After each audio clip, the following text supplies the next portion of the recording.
Pemirsa, temuan seorang bayi di pekarangan rumah menggemparkan warga desa Ngoran, Kabupaten Blitar. Saat pertama kali ditemukan, bayi tergeletak beralaskan daun pisang. Malang benar nasib bayi perempuan mungil ini. Ia didapati tergeletak di pekarangan belakang rumah warga di Desa Ngoran, Kecamatan Nglegok, Kabupaten Blitar, hanya dengan beralaskan daun pisang. Tangisan bayi yang tiba-tiba terdengar itu sontak mengejutkan warga desa yang segera membawanya ke puskesmas untuk dicek kesehatannya. Kondisinya sehat, tadi beratnya 23, panjangnya 44. Terus di puskesmas sudah diimunisasi, jadinol, sama dikasih injeksi vitamin K. Dugaan kasus penelantaran bayi ini sedang dalam penyelidikan Polres Blitar Kota. Sementara bayi perempuan masih berada di puskesmas dan akan dilakukan pemeriksaan darah di laboratorium. Nur Ramadan melaporkan dari Blitar, Jawa Timur. Astagfirullahaladzim, entah apa yang ada di benak mereka yang memang dengan sengaja menelantarkan bayi-bayi mereka. Padahal di lain sisi juga banyak saudara kita yang tengah menunggu kehadiran buah hati di tengah-tengah keluarga. Nah, Ustaz, ini yang saya mau tanyakan nih Ustaz.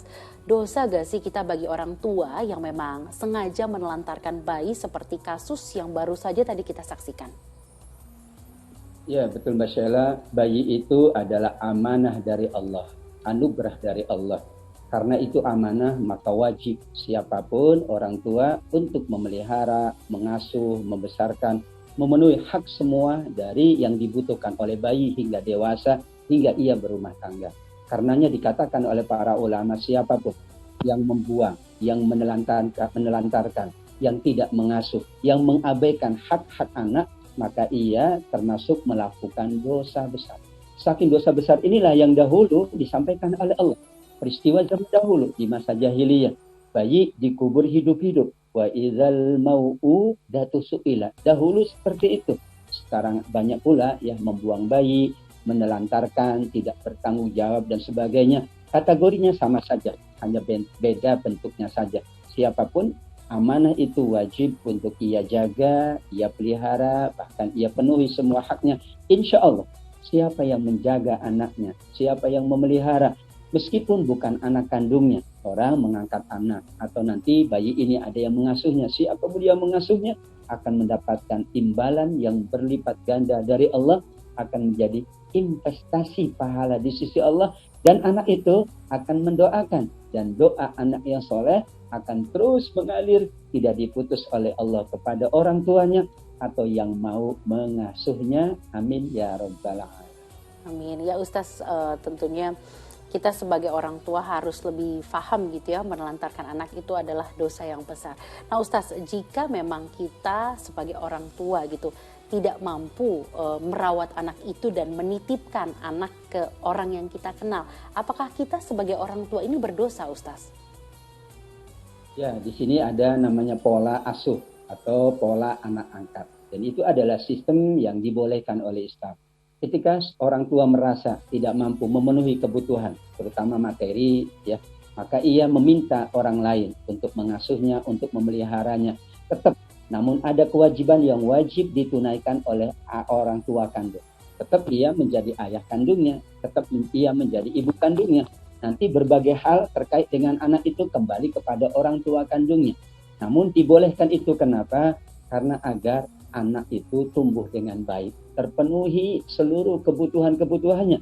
Karena semua anak ingin mendapatkan banyak kebaikan dari orang tuanya. Di sini dibolehkan dengan syarat betul-betul ia tidak mampu dan sukarela. Bahkan di dalam Al-Quran disebutkan tidak ada kesalahan bagi kalian untuk menyusukan anak kalian kepada ibu yang lain. Dengan syarat boleh diberikan upah atau secara sukarela. Ketika menyusukan saja oleh orang lain boleh, maka berarti mengasuhnya oleh orang lain juga boleh. Dipandang cakap orang tersebut mampu memenuhinya, sehingga insya Allah disinilah antara orang tua kandungnya dengan orang tua asuhnya atau orang tua angkatnya terjadi silaturahim, saling komunikasi, dan tidak boleh menutup hak dari orang tua kandungnya nanti pada saat anaknya besar, insya Allah. Ustaz, ini kan terkadang mungkin kalau kita mau menitipkan anak, kita suka bingung nih. kita mau nitipkan anak ke orang yang kita kenal tapi berbeda agama, ataupun kita mau mengangkat anak tapi anak ini dari beda agama, itu di Islam diizinkan atau gimana nih Ustaz?